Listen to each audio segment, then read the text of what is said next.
Luki, ich bin ja wieder da, ne? Bis gleich.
Ja.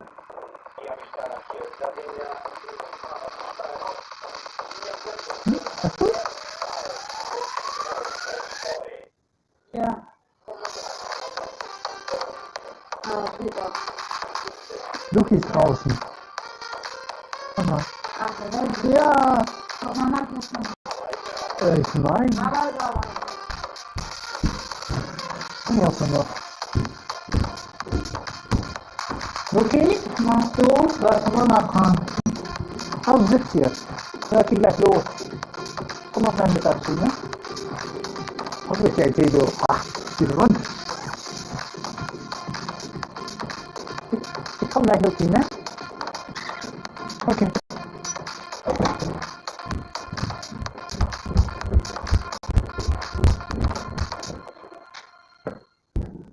Morgen Käfig. Hello, Forza fans. Welcome to Forza Monthly. Morgen I'm your Käfig. host, Leah, and what show we have for you today? Hi, Pete. Forza made a huge splash during Sunday's Xbox and Bethesda Game Showcase with major announcements for both Forza Horizon 5 and Forza Motorsport. We'll be breaking those down today, plus a whole lot more. So let's take a look at the schedule, see what we've got in store for you.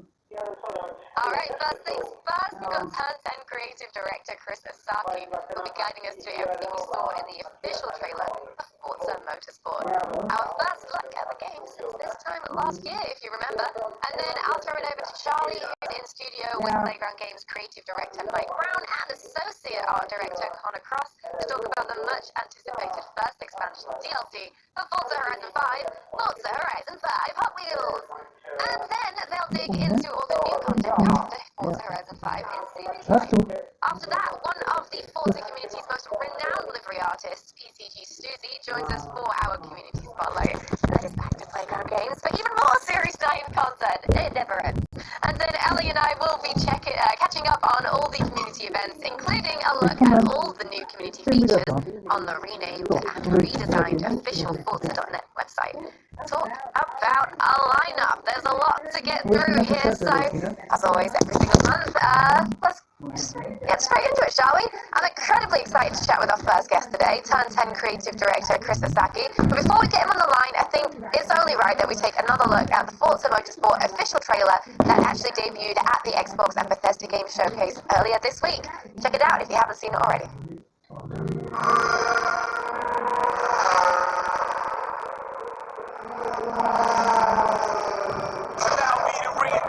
Myself, my name is O, H to the OV. I used to move snowflakes by the OC.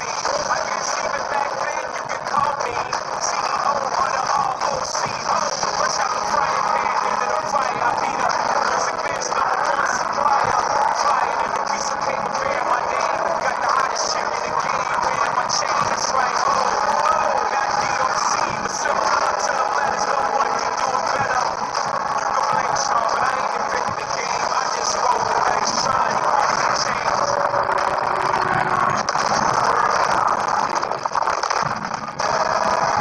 came through the block, but I ain't inventing the game. Still alive, it's in my veins. Only God can judge. Only God can judge. It's all God.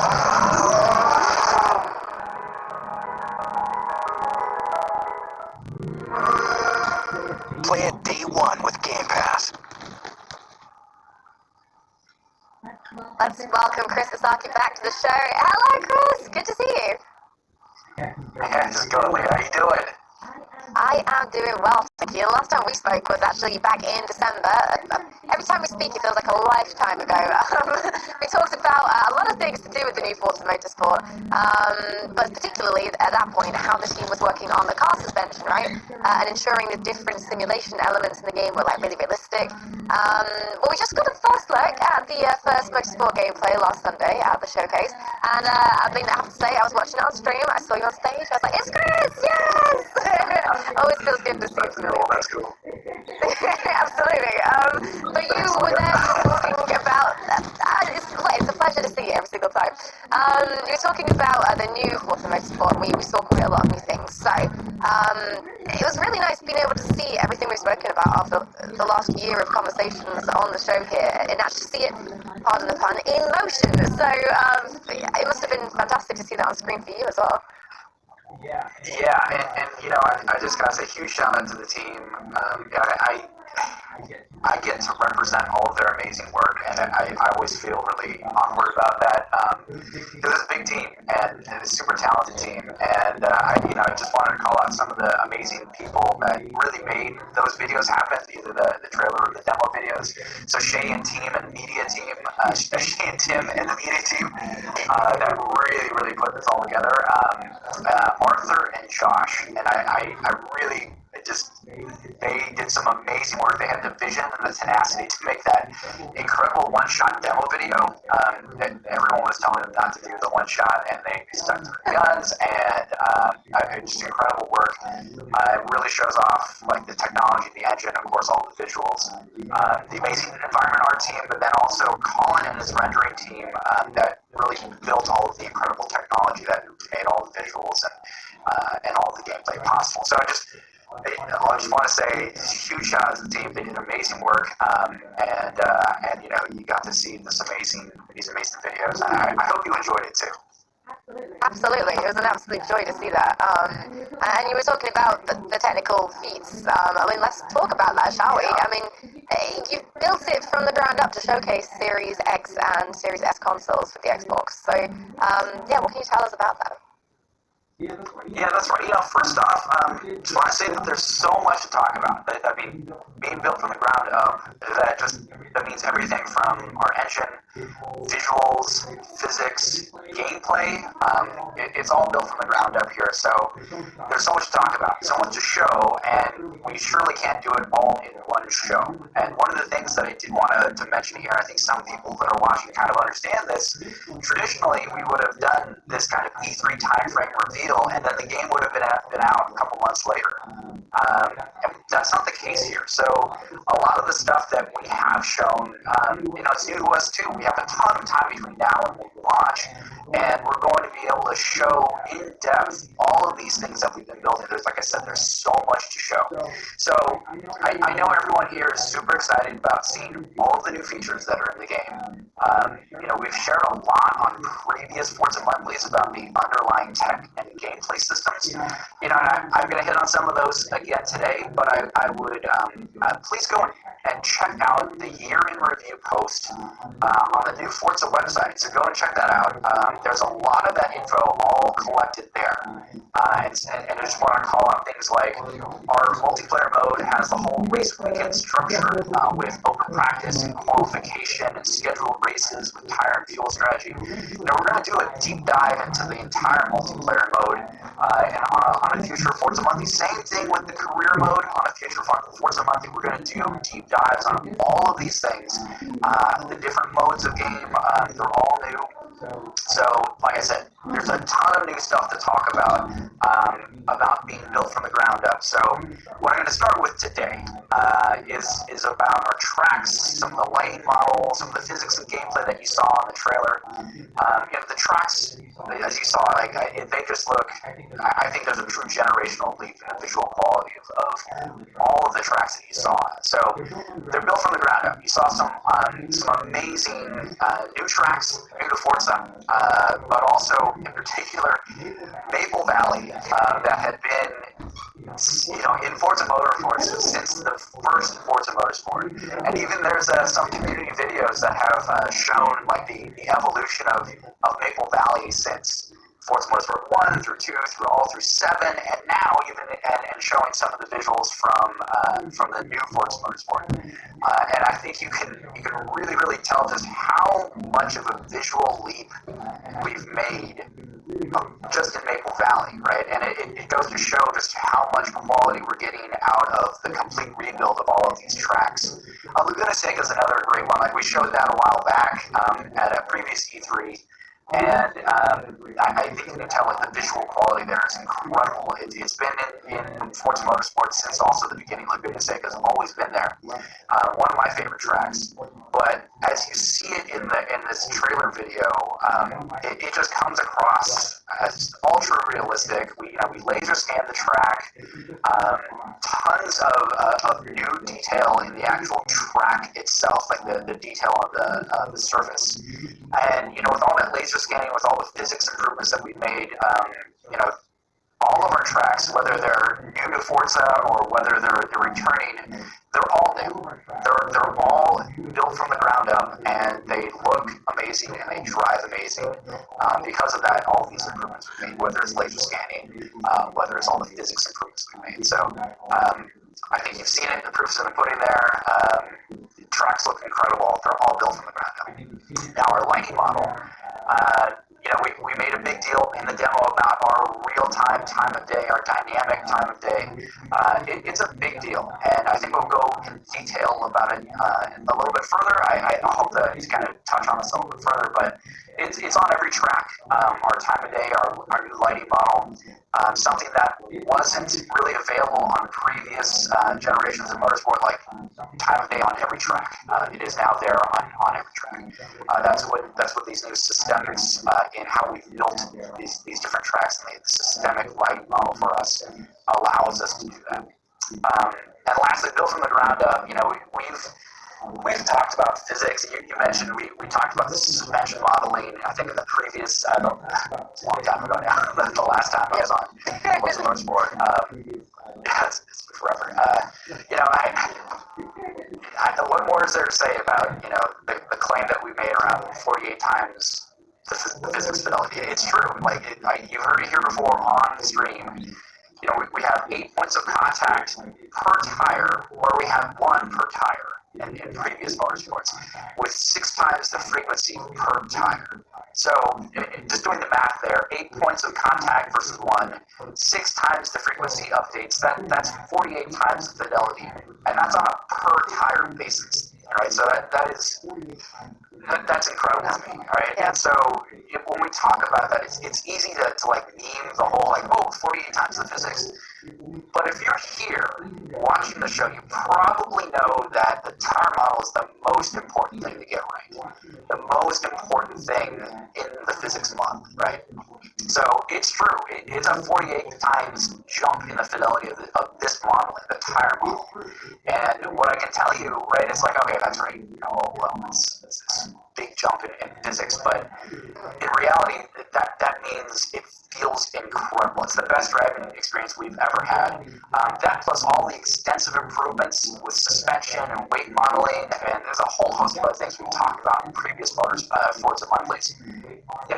This is just the best driving experience we've ever had. It feels incredible. It still has that Forza feel because of all the amazing tuning that we've done, but at the heart of it is an incredible simulation.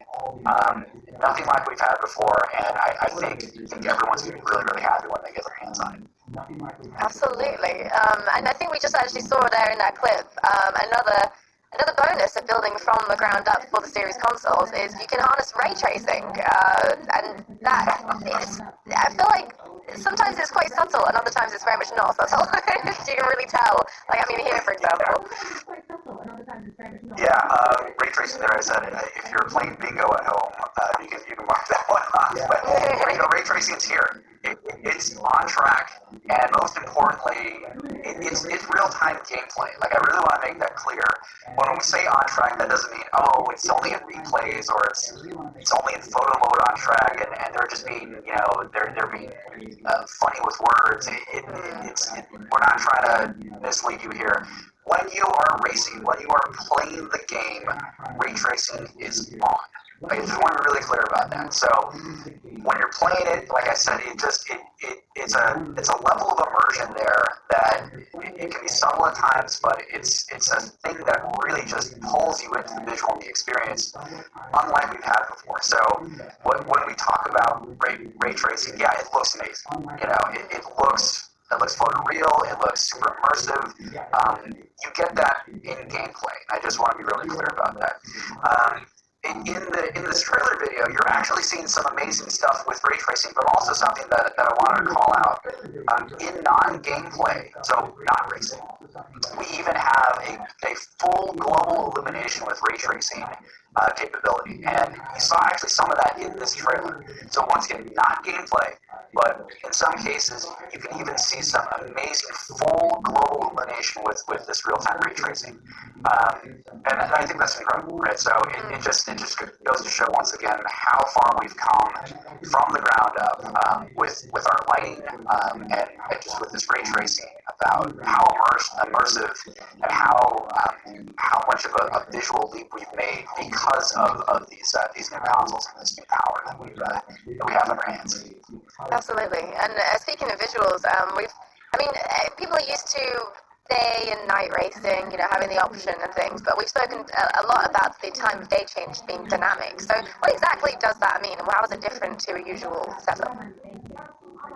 Yeah, thanks for asking. Yeah, there's and we've had time of day in previous motorsports, but in this case, when we say fully dynamic time of day, full 24-hour day-night cycles, and it's on every track, and there's new dynamics in that as well. So I think you saw in the trailer there's some fast forwarding through time where you can actually see this time of day transition. That's something that you control in the game. Right? So in previous things you didn't really have that level of control. You're able to set things like, oh, we want 24-hour game cycles to be a certain, take this amount of time, or that amount of time we want to be a full 24-hour time.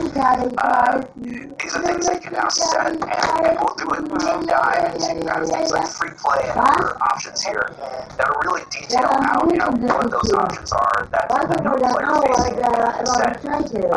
But once again, it's fully dynamic, and there's even additional things with accuracy and positioning, and weather. Like, we haven't really gone into details here, and we'll do that on a further future Forza Monthly, where there's just so much here to kind of talk about detail out, because it affects gameplay, right? This is the other dynamic that I think is just super meaningful to me.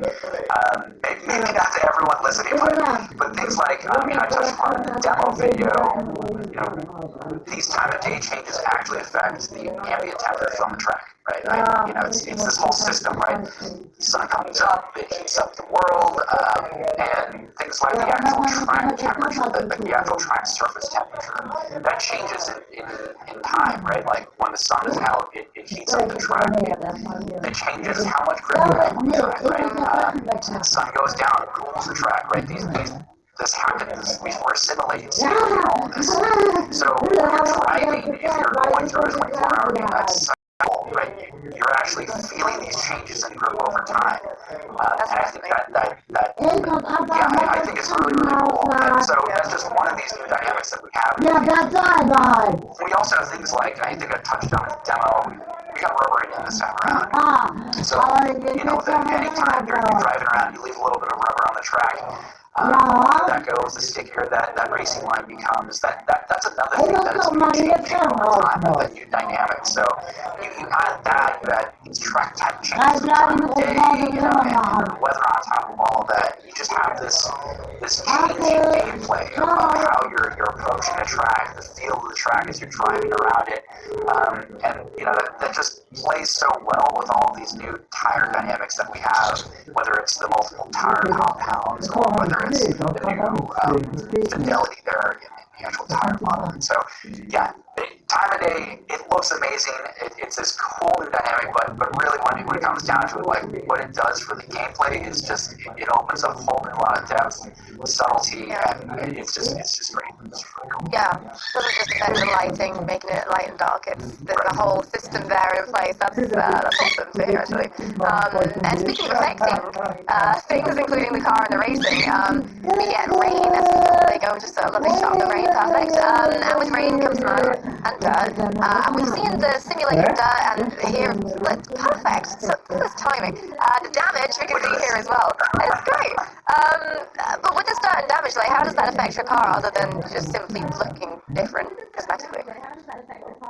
Yeah, one of the things that I think the team really loves about cars and racing is, like, the story. Like, at the end of a race, the cars after the end of the race have this. If you look at it, and you look at all the details of, like, the wear, the dirt, the grime, and the rubber that's been building up with the front bumpers, and the wheel wells, and you just. It tells the story of the race, right? It tells the story of what happened, what you experienced, what these cars experienced. And this is what we're capturing with this entirely new car damage model, right?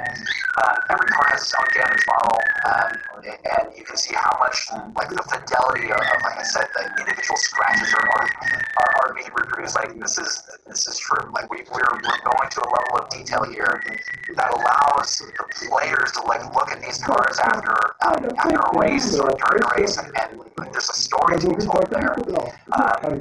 Even down to some of the new wheel damage that we have, or the dirt and grime buildup, whether it's on the front of the car, the rear of the car. These little details just tell that incredible story. So I'm just super proud to make this work, and it just. it really just goes to show how much I think the team really just loves the racing, loves cars, and then loves how the stories are told through both of those things. So yeah, the damage isn't just about oh cool, hey, we're gonna let people off the road and it's gonna be amazing. We don't care about that, right? That's not what this is about. What it's about is being able to tell this story authentically, right? To really tell this racing story that you can only really get, I think, with this type of damage. And anyway, I think it's super immersive, and I think it's super cool. So Yeah. I'm proud of it. Absolutely, it is immersive because, as you say, it's telling the story. You look at the car and you're like, I know exactly where that scrape's from. I know exactly where that dent's from. It's that exact point of the race is where this is from. And that just makes it even more immersive because it makes it feel like it's your race. It's you driving. It's your experience right there. It's not a canned experience. It's entirely something you've created for yourself. And that makes it incredibly immersive. I mean, what other ways is the team achieving that immersion alongside that? Great question. So there's a whole host of new things, and I think you see some of this in the trailer. Just whether it's we talked about the time of day, the dynamics there, right? The amazing ray tracing that we've seen already, the damage that we've seen. These are all things that really help you really just live in that moment. But additional things we've talked about, things like tire and fuel management, multiple tire compounds. These are really important things that really bring that authenticism to the race, that level of immersion once again, right? You're really happy to think about these things. As I'm using fuel, the car is changing its weight. I have to think about how much fuel I'm using. I have to think about the conditions of the tire. These are all super immersive. And you're feeling these over time, right? You're feeling the car changing. You're seeing the world changing.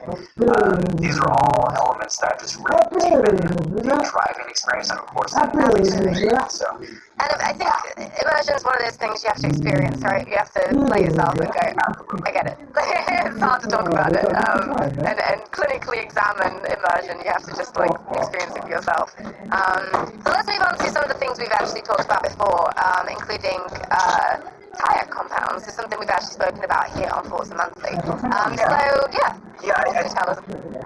think we've chatted a little bit about it already, right? I just in previous Forza Monthlies we talked about having soft compounds, medium compounds, and hard compounds, right? And that's at the heart of these multiple tire compounds and tire strategy, right? So I touched on this earlier. Softer compounds, they're super grippy, right? They're super grippy and they wear really quickly. And our hard compounds, they're the opposite, right? They last forever, but they have the least amount of grip across the different tire compounds. As you're engaging in these races, right, you're thinking about how are these tires going to hold up over the race? How am I thinking about them? How can I build a better strategy to use these different tires in a way that might outdrive some of the competition here? It's a great new level of strategy and gameplay, right? That's just now in the game. And so when we talk about tire compounds, right, it's a new depth in car driving and racing strategy, right? So that pulls into our pitting strategy and things like how we deal with fuel management. So these are all new things that are, we've talked about before, and we'll go into detail, super detail about how this all plays out, especially in our multiplayer, on a further Forza Monthly. I think everyone will be super excited with those details. I think it's a lot of what people have been waiting for. Absolutely. And we can't really talk about tires and the compounds and how the sun and the time of day affects the track without actually talking about the tracks and the cars that everyone is seeing. So, which obviously we saw Mickle Valley. That was the track that was there in the showcase. But do tell us, what else can you say? Yeah, so I think if you're paying attention, there's 5 tracks that we showed off in this trailer, right? Maple Valley, Spa, I'm sure people recognize Rouge, Laguna Seca, of course, and Kailani, which is a completely new to motorsport, real life circuit. It's one of my personal favorites It's a South African track. It's super flowy. It's got some technical parts of it, and it's got some really high-speed parts of it. Really beautiful high-speed corner, and tons of elevation changes. I think everyone's going to love this track. If you haven't seen it before or experienced it somewhere else, like this is one of my favorite tracks. I'm really, really happy we brought this to the game. It's one of the things that our team has really, really been focusing on is how do these new tracks that we're bringing into the game, how does it affect the gameplay, right? It's not just about having name recognition. Konami may not be the most famous track, but it is one of the best driving tracks, in my opinion. I think in the team's opinion as well. For great racing, right? It's got a kind of medium width track. The track width is about medium size, not too wide, not too narrow. It's got great opportunities for passing. It's got these great experiences and moments of elevation change and real flowy bits, technical bits. So to me, it's like the perfect track for all the type of racing that we want in the game, right? So from touring cars to GT to DPI or prototypes, this is the type of track that really kind of highlights some real good racing across all of it.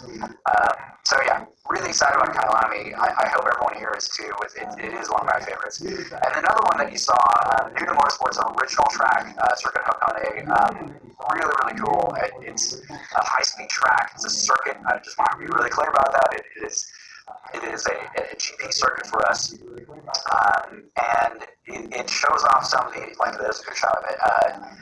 Like in Maple Valley, we have these beautiful fall colors. Hakone takes place, or it's located in Japan, kind of close to Mount Fuji. And it's set in this wonderful time of year where you've got the cherry blossoms and they're falling, and it's such a romantic view of driving and racing. It's a wonderful track. So really looking forward to showcasing that off more. But yeah, we built Hakone with visuals in mind, but also with great gameplay in mind. Talked about that a little bit with Kailami, but it's just a commitment that the team has been making that we are trying to bring to motorsport, is that these new original tracks that we have, they really are about, yes, great visuals, but most importantly, like the racing, the actual experience on track that's there. And I believe Hakone's got it. It's great. So I can't wait for everyone to see more of that and actually drive it. So yeah, 5 tracks. Like we are not just, we're not like releasing the game, a couple of weeks or a month from now, but you've already seen 5 tracks, 2 of which are completely new to the game and the series, and I think that's really important. Like, we have a bunch more tracks to show off, and there's going to be new tracks as well. Amazing. So we got a ton of time, and we're going to go in depth about all of these new things that are coming, and that's just on the track side. So I'm super excited about what we've shown. They look amazing, and they drive amazing, right? So on the car front, wow, talking a lot here. It's what the people want. Yeah. So I think there were about 37 cars shown collectively between the trailer and the demo videos, right? If you go to our website, it shows all of the different cars that we've shown, like 37 cars. And of those cars, this early, once again, we're super early in terms of showing all of this content, but we've shown 37 cars already. And a bunch of them are new to motorsport. Like, never in a motorsport game have you been seeing these cars before. This is so early already, so this is indicative of where we're going with our cars. It's a small sampling, but it should give you an idea of what we're building, what we're focused on, and the car list that you should expect to see when we launch, right? So lots of GT cars in there, lots of new GT cars in there, some new DPI cars in there. I personally love that the AMG GT3s in there. Like, that's one of my favorite cars. It's a beautiful car. It kind of harkens back to the Viper kind of body style, the Daytona Coupe body style. It's one of my favorite kind of silhouettes there. Love that AMG. It's from 2018, and it's one of the older new cars that we showed. Like, that's incredible to me. How many of these cars are completely new, not just to motorsport, but super modern and super focused on motorsport. So I just want to be clear, like, we did choose these cars to kind of show off, like, where we're going and hint about, like, yeah, you know, we're focused on modern, we're focused on motorsport, and I hope this gives you, if you're watching now and thinking about, you know, oh, what cars can we expect, I hope this gives you a taste of where we're going, and I hope we can deliver that, you know, across the entirety of our car list. So expect a deep dive on that car list when we get closer to launch, but until then, I think this should give you a little bit of a teaser about where we're going there. Absolutely. I'm going to drip feed the information. Sorry, guys. It's necessary. Patience. Thank you so much, Chris. It has been a pleasure, as always, to finally be able to show the world what you and the team have been working on. Thank you so much for joining us. Thanks again, Lee, and thanks, everyone. Hope to see you all soon. Hopefully. Forza Motorsport wasn't the only Forza title to make a splash at the Xbox and Bethesda Game Showcase. Forza Horizon 5 did show up in iconic fashion to unveil the game's first expansion, Forza Horizon 5 Hot Wheels. Charlie is standing by with Playground Games to tell us more, but first, here's another look at the trailer.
Forza Horizon 5 Hot Wheels will be here in just over a month, but today I'm here with Playground Games creative director Mike Brown and associate art director Connor Cross. Guys, hello, welcome back. How are we both? Hello. Hey, Charlie. Hello. You having a good week? It must be a very exciting one with everything that's come out in the past couple of days. Absolutely, yeah. It's always difficult when you've been working on a project for a really long time, and the community know we're working on it, and like, tell us about it, and you're like, oh yeah.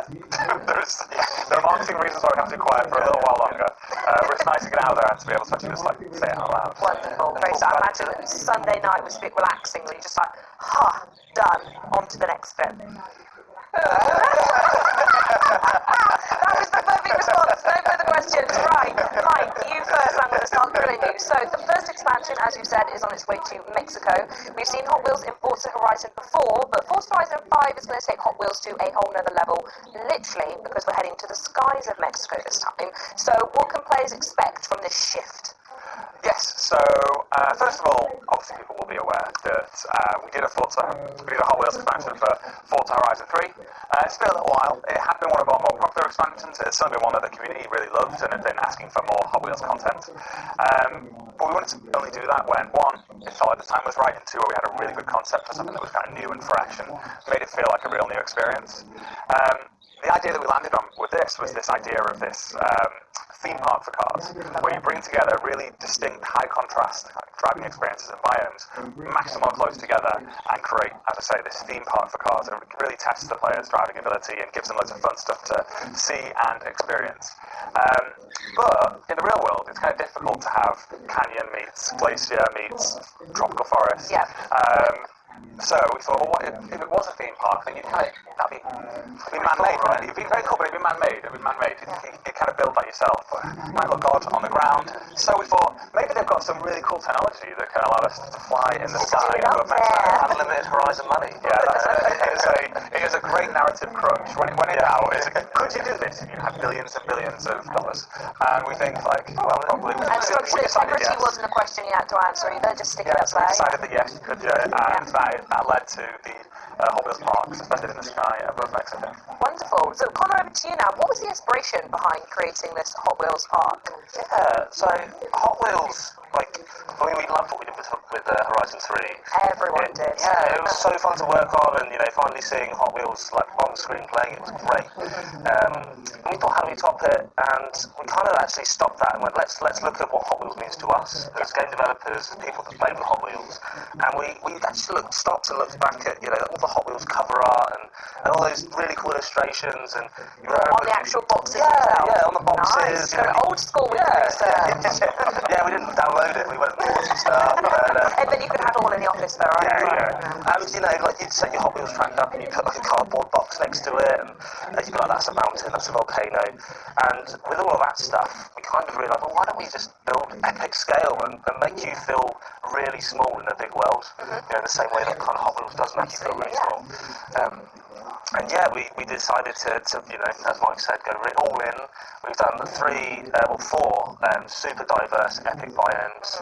There's Forest Falls, which is giant tree canopies the track can weave in and around, and a super dense canyon that's, I think it's 3 to 4, maybe even more times bigger than our Copper Canyon in Mexico. Oh, blimey, okay. And then we've also done the Ice Cauldron, which is, you know, a volcano, an active volcano that you can drive in and around with all these glacial shelves as well that the track can go through. Amazing. And before I'm going to ask questions about the biome in a minute because they are stunning. The volcano we saw in the trailer looks explosive, quite literally. But it feels like this time last year we were sat here talking about the clouds in Forza Horizon 5 because I know it was such like an impressive feat that you guys did. It was like HDR photo capture and whatnot. And I find it fascinating that last year we were talking about what we're looking at above us, and now we're actually up there. So how did that come to fruition? Did any of that tech come into play when you were putting the game up in the sky? Certainly, yeah. We took all of those skies. We kind of handpicked the sort of most glorious ones that The best pieces. the things that kind of really spoke to Hot Wheels fun and you know, made the track look really good.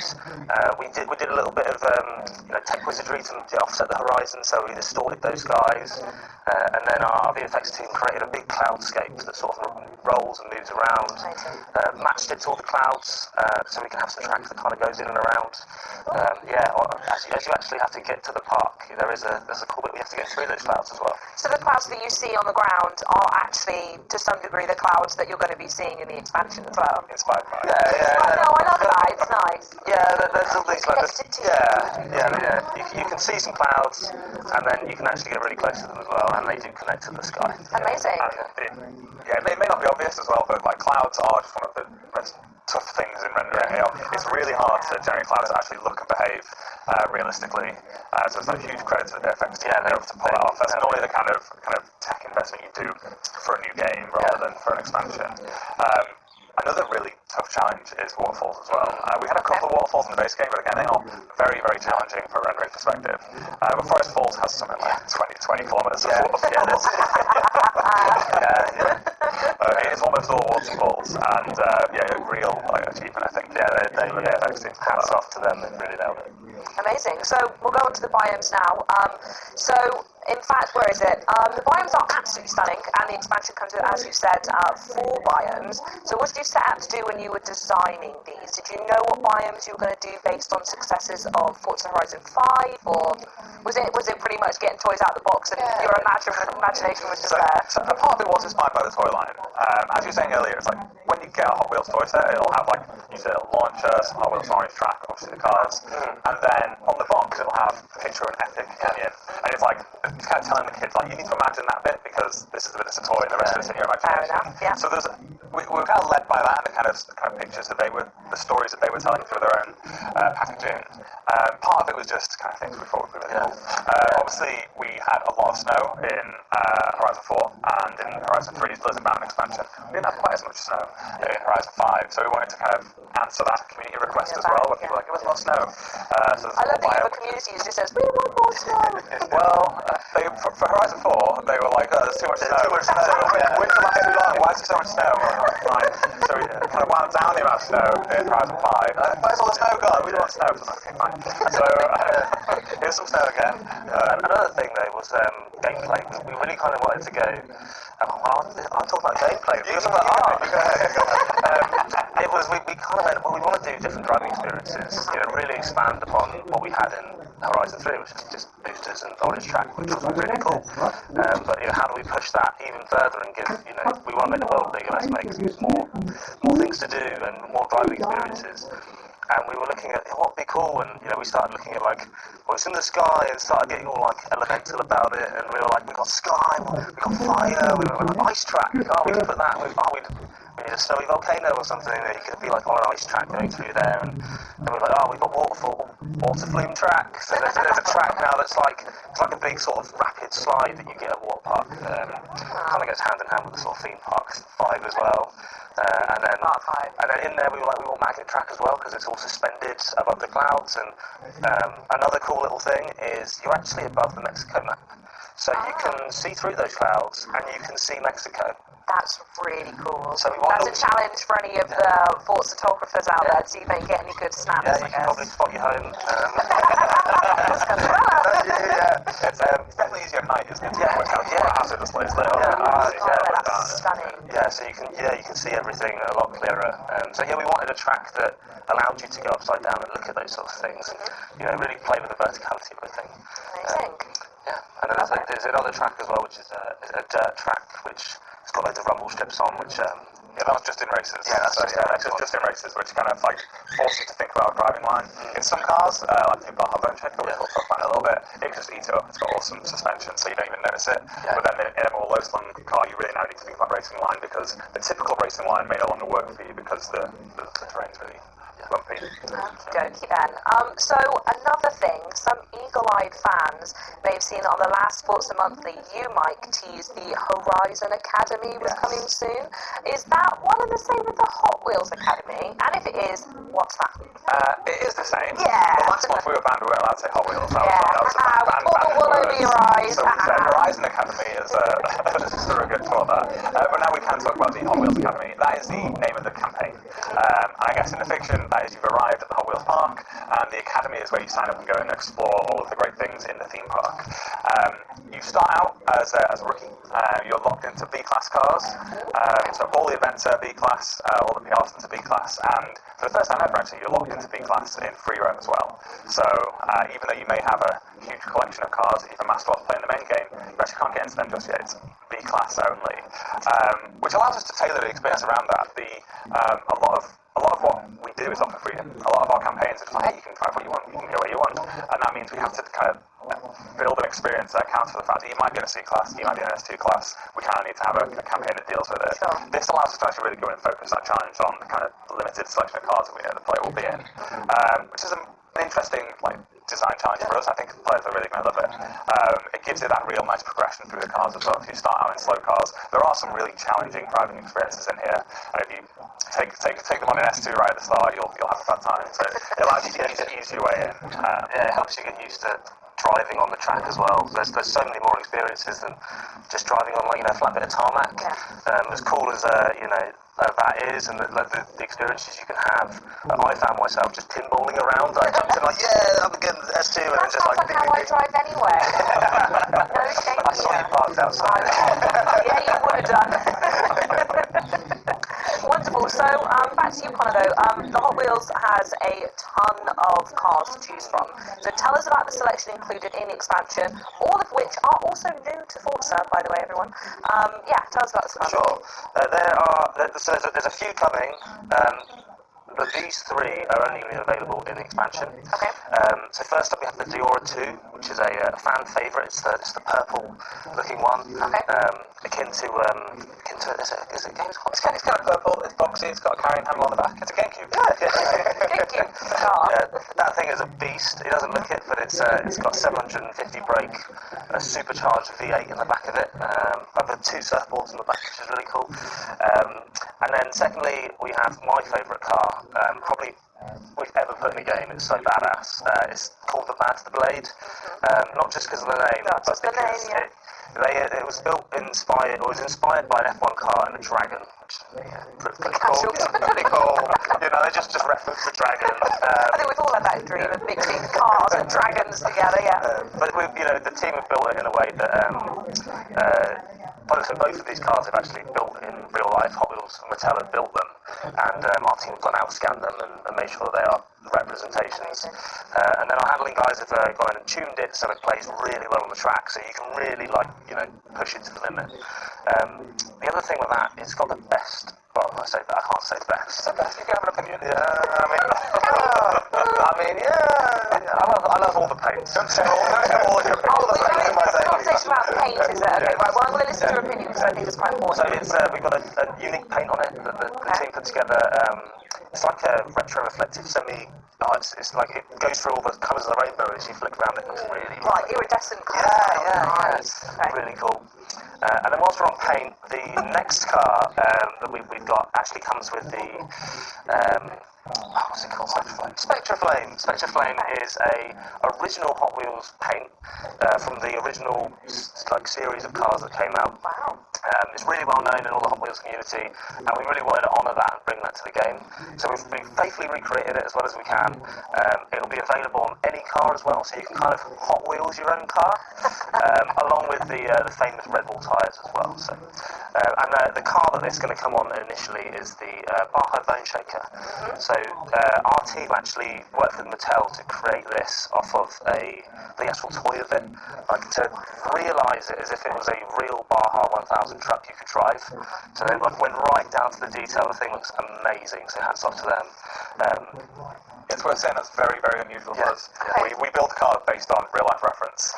So there's no real life reference to this. Well, there's a little toy. So if someone's going with like a magnifying glass, big, that's so cool. All the meetings were like holding a toy. Yeah, look at the car. Yeah, so we're both about to blame the Diora. There are real life versions of it. I didn't know that. That's so cool. Yeah. So for this one, we had a toy, and it was a caster, you blow it up, and then some of the details of a toy that size, when blown up to full size, are lacking in detail.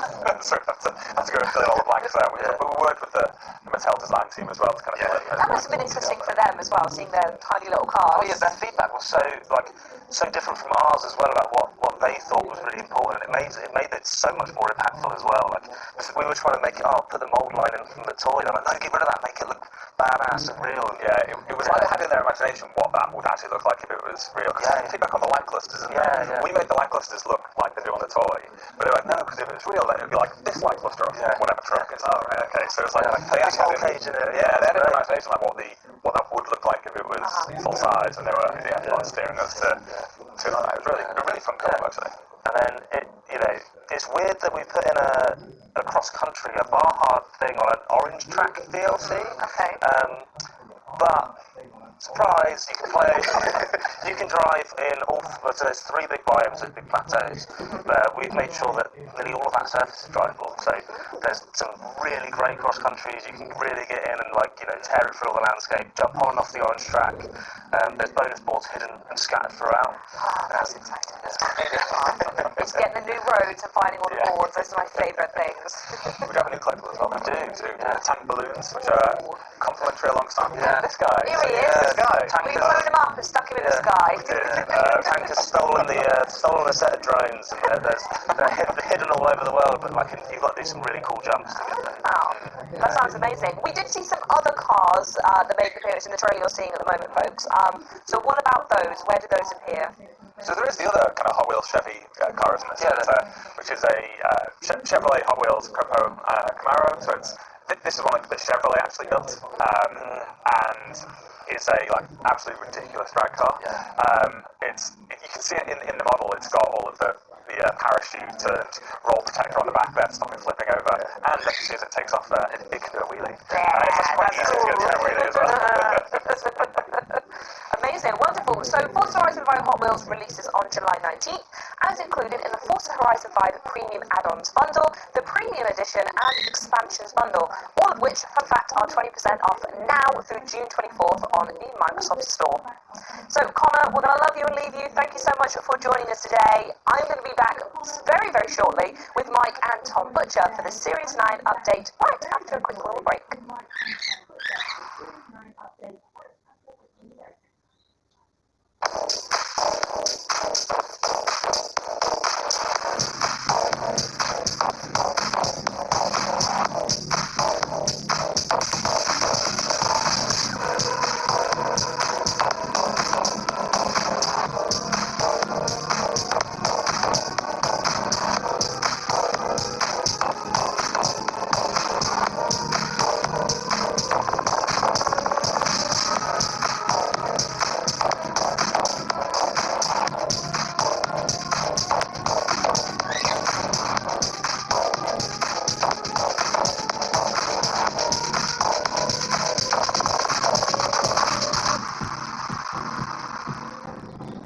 Thanks, as always, for sharing all your amazing photos, and make sure you use hashtag ForzaShare on your Forza photo posts for a chance to get featured in-game, on social, and on Forza Monthly. But it is now time, as I said, for Forza Horizon 5 Series 9 preview, and I'm pleased to welcome Playground Games lead producer Tom Butcher back to the show. Hey, Tom. Hey Charlie, how's it going? I'm great. How are you, my dear? It's 26 degrees and I'm wearing jeans.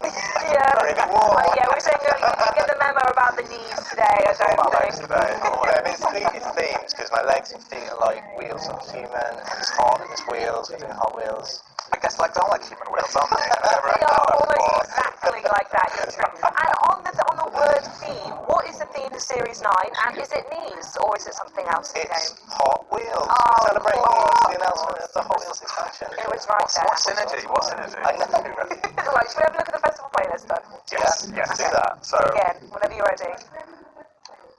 so obviously the expansion is out next month in a little over 4 weeks, and we thought that we would spend the period between now and then celebrating Hot Wheels. Road to Hot Wheels. The road, you could call it that. It is the You road call to Hot that. Wheels. We call it Hot Wheels. Maybe we should have called it the road to Hot Wheels. Probably not too late to change that, right? Makes sense, mate. So yeah, this is Series 9, it's Hot Wheels series, and straight away we've got some Hot Wheels cars there. We've got We do indeed. Twin Mill, obviously was there at launch for Horizon 5. Twin Mill, I love this because of the wild, like exposed engine blocks, which make it very difficult to run the cockpit. Car with worst visibility ever. Yeah. Yes, exciting visibility, but bad as well, terrible.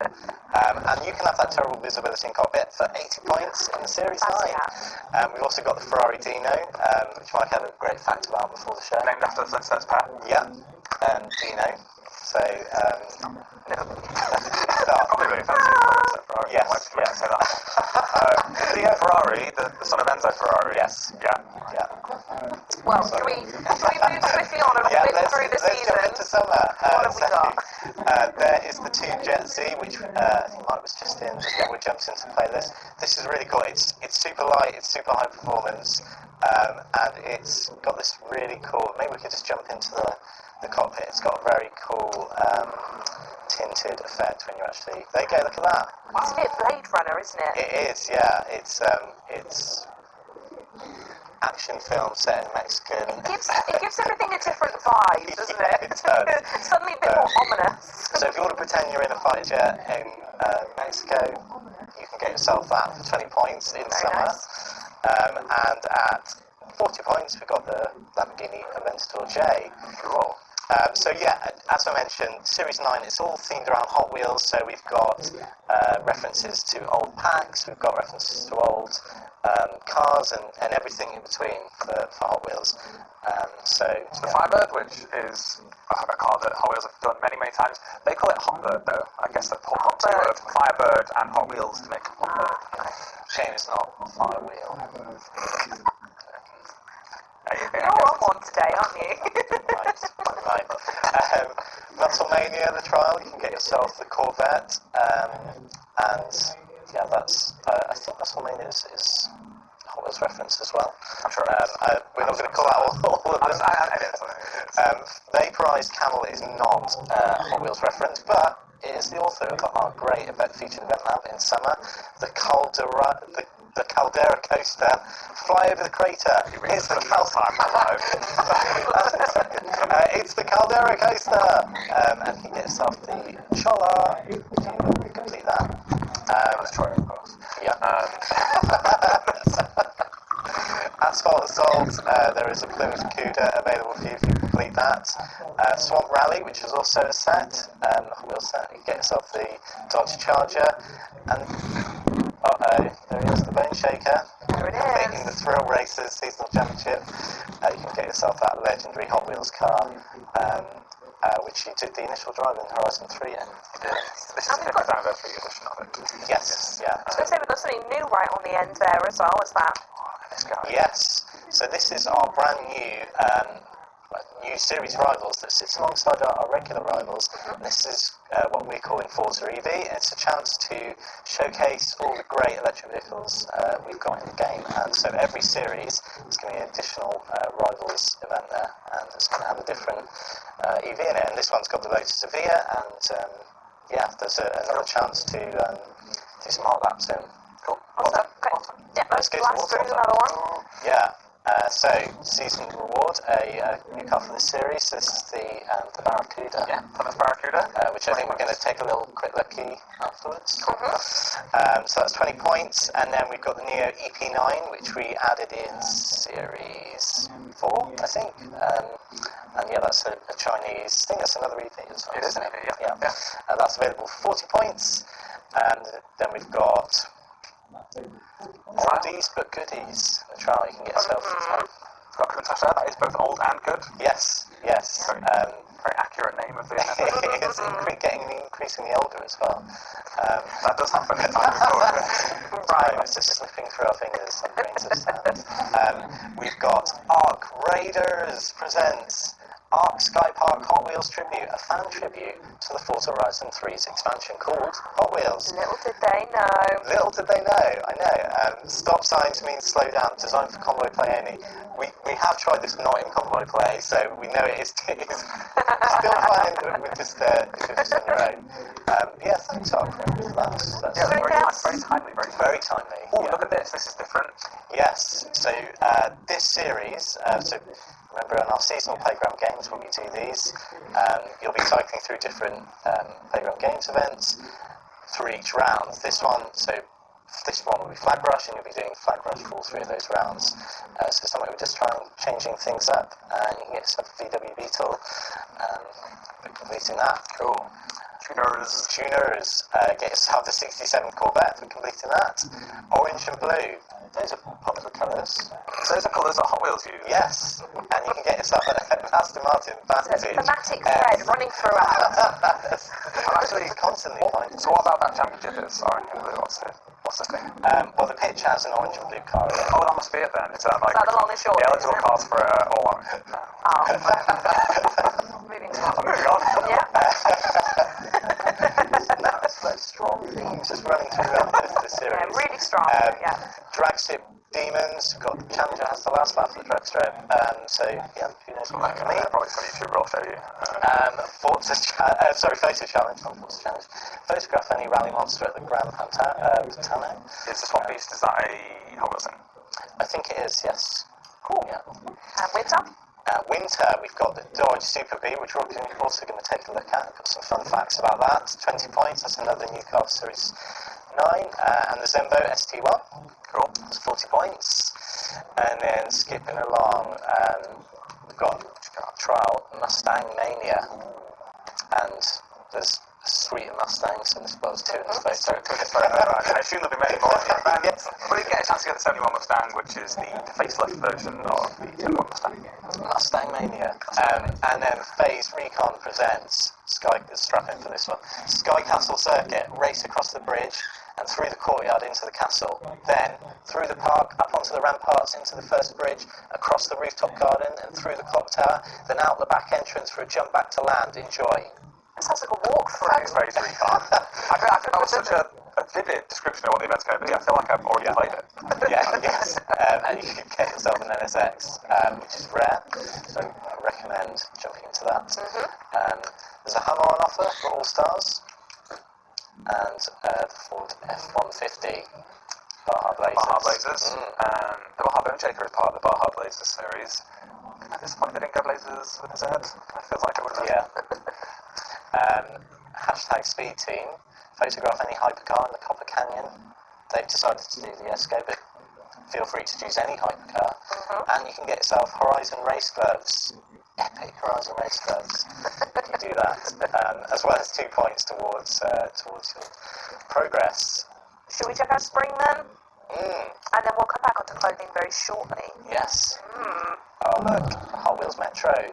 So this is a new Series 9. This is part of the Hot Wheels Legends pack that we released in Horizon 4 not long ago actually. Just kind of, was it last year?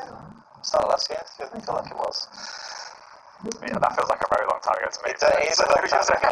Over a year ago we released the Hot Wheels Legends card pack in Horizon 4. But then you have to pay for it. But now you just have to play for There it. it is. So there you go. Okay, it's got those really cute little dice on the engine block. Looks to have more visibility issues on that one as well. A little bit. Yeah, he's kind of front to the left, but it's driving. Yeah. You just have to hope nothing goes on the right. Yes, yeah. And the Field Trident, hey, it's there, 40 points. And then moving on through Spring, we have got Main Street Trial, get yourself the Chevy Camaro, Shady Rio, Hot Wheels Mountain Climb, turn on reverse before starting the event, must drive a Class A 800 vehicle. So informative, and that's obviously a slight Hot Wheels theme to it. Okay, cool. They've called it Hot Wheels Mountain Climb, so. Slight theme. Named it Hot Wheels. Really lent into it. Thank you, Shady Rio. Yes, and you get yourself a Mustang S5 for completing that Mustang Mania. Seasonal Championship. Oh, yeah, sorry. The games, yeah. Yeah, we've got another, so that will be survival games for all of the rounds, and there's the 1970 GT70. Seasonal Championship Exotics, there's the Ferrari 365 GT4, and there's Hot Tuners, again, there's that Z on the tuners, you get yourself the 911 GT3, not the brand new one, we had last series, which very popular players, and still great, cool car, very cool car. Speed Machines, German Sport Hares are lightning fast, splitting in his own in 3. Oh, what could it mean? Is the hare and a rabbit the same? Oh, not really, are they? No, they're Different species. they're best friends. They're, similar. Yeah. Oh, look alike. Similar silhouette. They've got long ears, eat carrots. Photo challenge, hashtag Street Beast. Photograph any modern muscle car at the Horizon Street Scene Outpost. It's a super cool place to take a picture of a car, because it looks pretty killer. Yeah, it doesn't say you've got to do it at night, but you should. You should absolutely do it at night. In fact, yeah, you rule. Do that.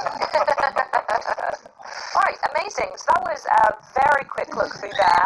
I did call out that there are some great clothing rewards littered throughout for Hot Wheels. So I don't know how you want to go about seeing them, because I know you want to show these cars off. So do you want to show off the cars? Do you want to do the clothing? Let's stick to the script. Let's not deviate. Yeah, script, how dare you? Let's just go off script. Behind the curtain. Let's have a look at the clothing. It's an original thought. It's bold suggestion. Take great offence. I do believe you're kitted all out in it I am now, already. though. Oh gosh. Oh, and There's that sweet Hot Wheels t-shirt. Yeah. And I've already got on the rest of the Hot Wheels garb. So Hot Wheels hat, Hot Wheels dress, Hot Wheels socks. Very, very cool. What kind of event you're going to? You've kind of pulled out the wardrobe.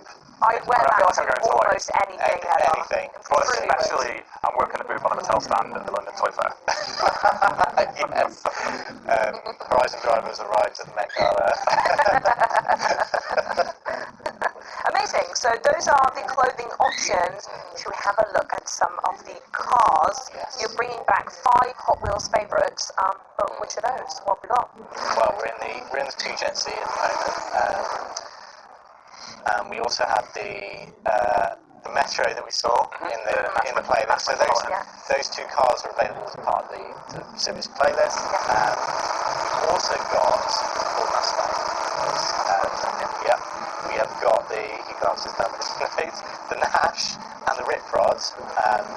Now, not all of those cars can be got through the series. I was going to say there's a twist on earning some of these. Yeah. So we put some of them into Wheelspin. So the Mustang, the Rip Rod, and the Jewelry are all available in Wheelspin. You'll also be able to get them as part of the expansion when that launches next month. And as with all of our cars, they'll also fold back into our rewards in a future series. But we also have a couple of cool cars that I think we should take a look at. Yeah, sure. Yeah. No, can we do that now? Yeah, we can do that. Now, okay. Yeah. I'm gonna get out of this thing. You can get out of that thing. Okay. What we So get we into have. first then? I think we should look at the Barracuda. Yeah. Okay. Just a quick peeky. So what makes this one so special? Why did we beeline straight for the Barracuda? Well, it's gorgeous for a start. Fair enough. That So- is a valid answer, yeah. So this is the Plymouth Barracuda. Plymouth, the manufacturer, interestingly not named after the seaside town in Devon or the town of Plymouth, Massachusetts, but rather Plymouth twine, which is a very popular twine among US farmers. Presumably for bail. Yeah, exactly, yeah. A natural inspiration for a car name then. Yeah. Absolutely. So the Barracuda, Plymouth started working on this in the mid-60s when rumours were rife throughout the motor industry that Ford were working on a kind of sporty compact car that would go on to become the Mustang. So other manufacturers, such as GM and Plymouth, began work on a competitor ahead of the Mustang's release, and this was Plymouth's answer. The Barracuda comes in many different configurations. This is the 1968 version, which is a 280 brake horsepower, 6.3 litre V8, so a heck of an engine in it, and 280 brake for the era is a lot, right? That is a powerful car, and this is the Formula S version as well, which is like a trim package, which you can't really make it out that well, but just next to Barracuda on the bumper there is a small badge in the shape of a Barracuda fish. I can see that. Yeah, it's on the bonnet as well. Quite small, I guess, from this distance. While we're talking about names, we talked about the etymology of the name Plymouth. A fun thing about this car was that the kind of marketing and business leads of Plymouth wanted to name it the Plymouth Panda. And the design team felt that wasn't really fitting for a car that they wanted to be like kind of cool, aggressive looking, very masculine feeling, and they really pushed for it to be called the Barracuda, and that is the car that we got. Fiat breathes a sigh. Fiat breathed a sigh of relief in the 90s. Worked so well with the Fiat Panda. Has anyone called a car Panda? Yes. And other interesting fact about this car, celebrity owners. Surely a celebrity owns one. Right, give me a celebrity owner, and then I feel like I've been looking at this car all day, and we need to look at another one. So give me a celebrity fact, and then give me another car, alright? So, a good friend of ours, actually, friend of Playground, fellow Xbox employee, head of Double Fine, Tim Schafer. Well, drives there a you go. Plymouth Barracuda, just like a very similar model to this one. In fact, maybe exactly the same as this one. Yeah, it's his, I believe, his daily driver as well. He drives that to work every day. Perfect. Wonderful. There you go. Right then, what's my next car? What have I got? So Quick. rather than make my change into that, I'm just going to park alongside him because I am in the Dodge Coronet Super B. And yeah, this is actually good control. Do you want me to change into it? So There you go. I wanted to be able to see the Go into drone mode. the looping bumper. I haven't that built, so I can just go free camera. Oh, there we go. Secrets. So yeah, and Fly under the world, honestly.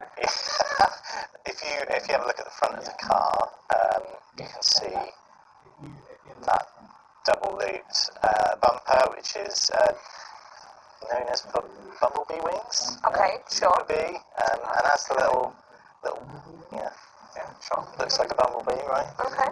Celebrity owners include, ready for this, Eminem. Okay. It's actually a real celebrity. That's an actual celebrity. Fancy that, not on this show. Yeah.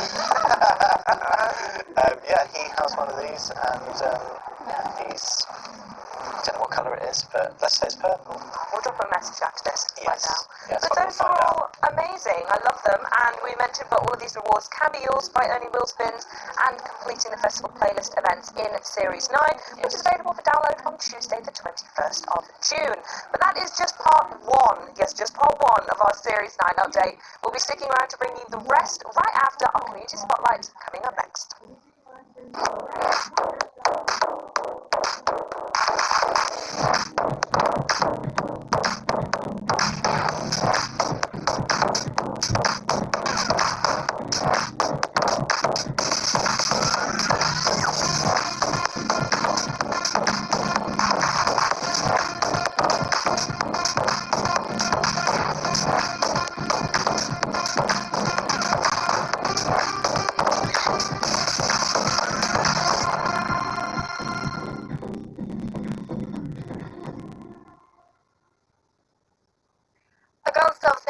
Tom saying that legs are the wheels of the body. I'm sorry, it's living in my head rent-free at this point. Well, moving on, that livery showcase was a lovely opening act for our next guest, which is PTG Stuzy B85. They're a prolific painter who's been part of the community since the early days of Forza, and his stunning designs have graced national newspapers and won international competitions. And we're pretty grateful that he could join us today to talk about his art. So, Stuzy, welcome to Forza Monthly. How are you doing today? Hello. I'm doing really well, thanks for having me. How are you? I am doing well as well. It is boiling hot. I'm sure you're in the same position I'm in right now. In the UK, it's getting pretty warm. Hopefully you're not wearing jeans. I live in Scotland. Oh, well, you're fine then. You're fine there, yeah. About 10 degrees colder in Scotland all the time, isn't it? That's pleasant. Oh, jealous. Well, welcome to Forza Monthly. Hello. We've seen your name over and over again on the show at this point. Like every single month, there's always something. I think it was last month or the month before you did the hamster, right? The delivery of the hamster, which I think we'll see in a minute. We'll see a picture of again. But yeah, it feels like we are shouting you out every month because your work is so fantastic and you are such an integral part of the livery designing community at this point. You're basically a wizard when it comes to livery design in Forza. So tell us, how long you've been playing Forza? When did your journey start? So I started playing Forza, the original one, with the first one. But that was just as a racing game. I got into painting, making basic race liveries in Forza 2. So that's a good 15 years ago now. Forza 3, I was ready for that. I did the midnight launch at my local store and got the collector's edition, and was from there painting as best as I could from there on. Absolutely. Okay, so tell us, what was the first paint you attempted, and like what was it that sort of got you hooked on creating liveries?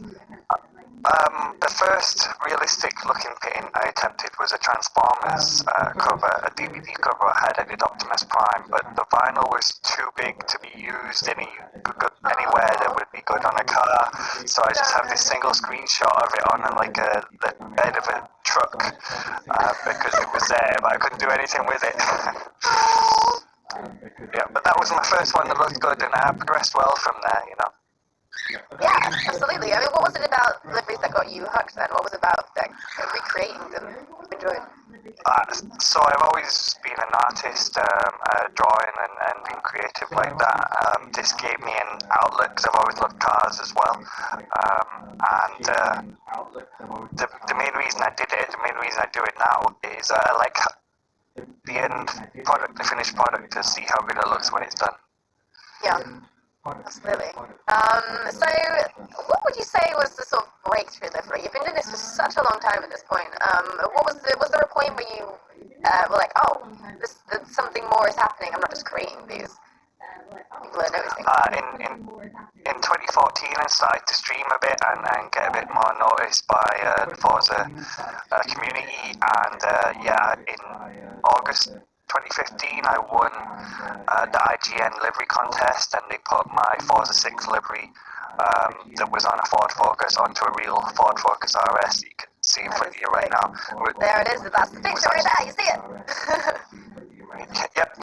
It was driven by the Steg at Gamescom in Cologne, and it still today is one of my proudest achievements. You know, to go from creating something on your Xbox. Yes, very, very much, yes. Yeah, exactly.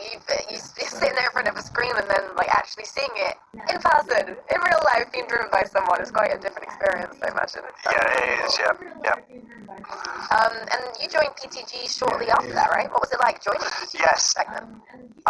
So it was a smaller team than it is these days, and I knew I wanted to be part of the team. A lot of friends were there. I knew they had a reputation for being good, for creating quality and hosted events, such like that. So I wanted to be involved, and after winning the IGN contest, they invited me to be part of it. This livery on screen here, I wanted my best friend in the team as well, PTG Fox, and to do that, I wanted to help raise his awareness. And while I was visiting him at his house, I logged into his Xbox, and together we created this Kimmy livery where I painted the image on the side and then he painted the images on the hood. And it was the very first Xbox collaboration since Forza 4 when you're able to gift cars backwards and forwards so other people could work on them. You can't do that now, so this was the only way that it was possible.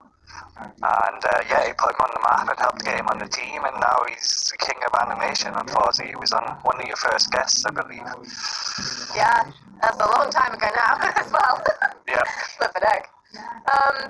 Well, so there was another iconic livery you made that made the rounds, was the design you actually made for this show. So, do tell us more about this Forza Monthly livery we see here on the screen.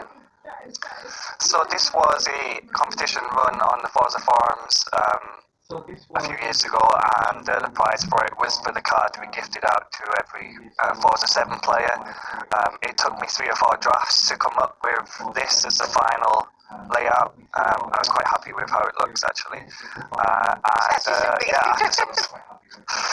After some stiff competition, it was voted the winner, and yeah, it was gifted out to every Forza 7 player. It's still something I'm very proud of as well. Absolutely, and it's not the only car you've had gifted out to people either, which we'll get into in just a moment. But what are some of the other designs that represent career moments for you? Do you have sort of milestone designs? Yes, in 2019 I was invited by Forza to create a livery for Ford that was then used at the Goodwood Festival of Speed, and I got to again design that on my Xbox with input from Ford and then see it recreated in real life. I got to have a passenger ride in it as well, which was really cool, seeing being up close to a livery I designed, seeing the PTG logo that I asked if we could include on it and stuff. That was a big part of it. In 2020 I got an email from South Asia, and they wanted liveries for their Forza Cup, and I created a prize car, and then which is that on screen, and then some race liveries for them, and the prize car ended up being their hero car, for want of a better word, and they had it on display in the background during the whole commentary and the live YouTube channel, and all the races were racing liveries that I created. So doing work for a real manufacturer like that was a career highlight. Yeah. Absolutely. I mean, it feels like you've had a really storied career at this point making these liveries. Like you just get an email in your box like, oh, Porsche South Asia just want me to make a livery for just another day in the job. You know what? It's not too far dissimilar from that. It's a lot, and I think, especially when you love what you do, and you're clearly very humble about the work you do as well, it's amazing to see that you don't take any of it for granted. Which Not at all, no, I still appreciate that I'm very lucky to be where I am today. Definitely, yeah. Well, I mean, going back to what we mentioned about designs that have been gifted, you actually created designs directly for Forza, like this one, this Earth Day design livery, which was gifted to all players earlier this year. And by the way, I just want to point out the absolute diversity of all these designs you've created. They're all some of them are far more how do we put it? More design geometric, that kind of thing, and some of them are very much painted realism, and it's really, really cool that you've got so many styles and you've blended them like this. But I mean, what was this like? What happened here? Forza hey, create a design for us. Well, so they asked me to do a design on the car based only on the Xbox logo, and I had free reign pretty much to do whatever else I wanted. Obviously, you can't use anything that's trademarked to create something like that, so I went with a more natural image, especially with it being Earth Day. I was actually initially looking at waterfall scenes, but then something nudged me to a colourful frog or something like that. What it was is a lot of people have done tree frog liveries in the community, and they are all spectacular. I've never done one myself, so I went slightly different and did the chameleon. And I tried really hard. I tried really hard to create the detail to get the out of focus that's included in the pitch, to get the scales in there within the layer limit. That was tricky.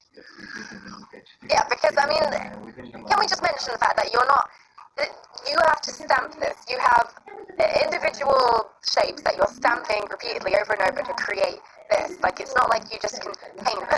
You're having to use elements that are already created in a very creative way and envision all these shapes and layers very specifically. And you have to do that within limits as well. You've got, what, like 3,000 layers to work with, which sounds like a lot. It's like you realize how many shapes have to go into something like this just to create the gradients alone and things. It's mad. But how do you fit so much detail into these designs? What is the process? Very carefully is the answer to that. With the layer limit, as you just said, 3,000. Once you really get into it, is not a lot.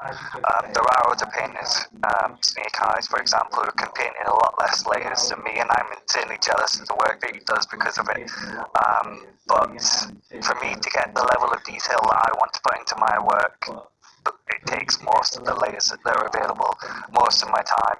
That was easy, a 12-hour vinyl over a week or so. But I love it, the work's grueling, just stamping the layers is a bit mind-numbing sometimes, but the effect when it's done, the look, how good it looks when it's done, that's what drives me. Absolutely. I'm sorry, I was just distracted. Is that a cat in the background? It is a cat, yes. It is my wife's cat. I need to know more. What does the cat do? Her name is Quinn. She's not my cat, but she won't stay away from me as it is. I banned her from the office, which is where I am now, because she scratched my monitor, and here she is again, and so I can't get rid of her, she's just here. I mean, oh my god, she's adorable, what the heck. I mean, she's also laying next to what looks to be a massive tire. What's the story behind that? Yes. It is the tyre from a Ferrari 458 GT car that was raced around Silverstone, and Pirelli were just giving them away. We saw some people early in the day with them, and we thought it was a bit strange, and then my wife found where they were coming from, and I stood there and waited for 40 minutes in the queue, and it wasn't the most pleasant experience. Some people got knocked over and stuff because people were getting pretty desperate. Yeah, the Pirelli guys were teasing them with tyres, like taking them up to the crowd and then pulling them back again, and so they got annoyed and kicked everyone away. But I waited, and I just stood there and waited, and eventually they had the last set of 4 tyres, and I got one of the rear ones. I mean, speaking of tyres, this is your Ferrari time lapse, right? So the tyres in action. But it was a struggle to get it into a small car with a family of 4 that had been camping for the weekend. I can't imagine yet. Very unhappy person with a tyre on their lap for the rest of the journey. No, we got it in the boot, but it did smell of glue and rubber for 300 miles. Oh no, and that's the stink you can't get out. Then again, might have been entirely unpleasant. So let's talk about who sort of influenced you, and who are some of your sort of livery design heroes who have influenced you most over the years? So for me, Forza Livery Guy is one of the number 1 inspirations out there. His work, his level of work, the apparent ease he can do such graphical wonderness. It's a pleasure to watch and to be able to learn from him. There's also then Mesosphere, who is another person that I just absolutely admire and have looked up to throughout my painting days. And then there's PTG Fox. Without him, I wouldn't be where I am today. My early skills were shading. As you can see from some of my images, I can get the effect and the feel of the picture quite right, but my accuracy was off, and I couldn't get the face looking like the person it was supposed to be. PTG Fox introduced me to using a grid over my source image, and then using the Forza grid to match that up, and since then there's been no looking back. There is Hammy, as you mentioned earlier on. Yes, the famed Hammy that we mentioned, which I still... When you looked at the process earlier of you designing that Ferrari, and when you look at this and the same process, just applied slightly differently to a different picture, it's mind-blowing to think about the detail there. Well, is there anybody else you want to shout out then before the end? Before My team, My family, obviously, my wife, she's been very supportive of me doing this as a career. There were early days where she's like, if you don't want to go to work, you can just stay at home and develop your Forza career. And I didn't do that, but I did work on it while I was still working. And here I am today. So thank you to the team, thank you to Forza, the community, because it's you guys that we do this kind of stuff for. You know, the encouragement and support over the years has been incredible. So thank you all. Absolutely. Thank you so much, Juicy, for joining us today. It has been a pleasure. Hopefully we'll see you again. Yeah, and you. Thank you. And we are always on the lookout for more fantastic Forza content creators like PGG Stuzy. So if you know someone who deserves a feature, please nominate them at aka.ms/Forza Spotlight. And right now, it's time to check back in with Charlie and Playground Games for more on the Forza Horizon 5 Series 9 update. Take it away, Charlie. Thank you so much, Leah, and welcome back to the Playground Game Studios. I'm still here hanging out with Mike Brown and Tom Butcher, who are filling us in on everything coming to Series 9 starting next week. We touched on the festival playlist and Hot Wheels themed rewards a little bit earlier, but there is still plenty more to cover. So Tom, I'm going to jump to you first. Horizon Stories Co-op is making a return in Series 9. What's new this time around? So we obviously had co-op in Horizon 4. You could play Horizon Stories with your pals, and we brought it back for Horizon 5, and a few people were sad that it wasn't here. So here it is, and you can play with up to 6 players. We are doing the first chapter. I'm looking at my screen, I should do that. They've given me a tiny little TV there, squinting to see. In comparison to the other one as well, it's laughable. So when people are slating my driving, just remember that. It's only slightly worse than it normally is.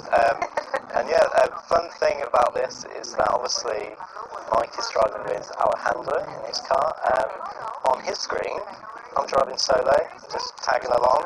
Can't hear their conversation, they're not there talking about. Probably still here. Oh no, you can't. In the blending of multiverses. Yes, sorry. Where I was going with that is on my screen, I've got Alejandro in my car. Mike is riding solo. So we solved for the fact that there would be 6 Alejandros, and that would be weird. That story wouldn't make sense anymore. I'm in the chaos of Red Flies here. Oh my gosh. Yeah. No, I need to. Yeah. And yeah, this is, so we asked Torben, everyone's favourite game designer, which would be a great chapter to show off co-op in Horizon Stories. And he thought about it for about 4 to 5 seconds. This one, the first one. So we're doing the first one. I think he felt that it would be fun to all be in flatbed trucks. So we're going to do that. So we're picking up Papa Fernando. Shout out to Papa Fernando. Shout out to Joanna. Pour one out for Papa Fernando. We've got his Boccio, and we're going to be taking that back. Now, narratively, this is going to make things a little weird, because now we're going to be 2 flatbed trucks. 2 Papa Fernando Beatles. Yeah, you're now staring into the abyss of having 6 Papa Fernandos, potentially. So only a moment ago you were talking about how the narrative holds up, whether they want Alejandro, but now we have 6 Papa Fernandos. Yeah, so we're getting in our flatbeds, and it's going to feel like a Michael Bay action film. We're going to be driving these slow-moving vehicles back to the garage. Here we go. This is going to be the friendliest drive I've ever seen on this Yeah, street as well, isn't it? as it was in rehearsal. Yeah. Cooperative, you have to work together, you're not working against each other. Yeah. Even though this is the most, trolley difficult game. One of us is driving the Boccio back, one of us is driving shredded newspaper. Just the other stuff that was Or Papa Fernando. Sorry.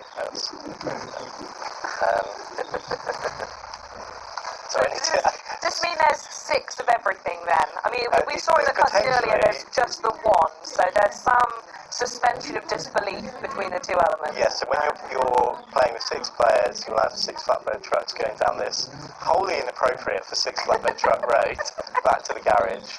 And, antics and shenanigans can occur. So we ask that you suspend your disbelief, but embrace the joy and fun of the experience. The hilarity of it all, absolutely. And the great thing about the flatbed is it's really, really manoeuvrable. Oh no, I missed the jump.